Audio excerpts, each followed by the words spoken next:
How to get a lien release from Ally Bank.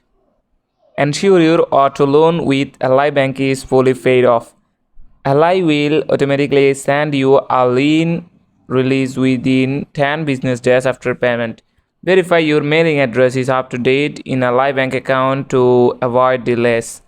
If you need the release sooner, call Ally Bank's customer service.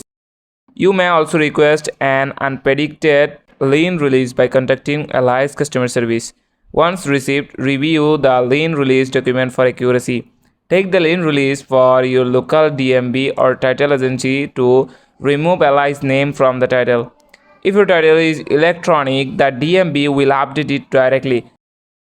Keep a copy of lien release for your records. If you have any issue and delays, contact Ally's customer service immediately. That's it. Thanks for watching the video.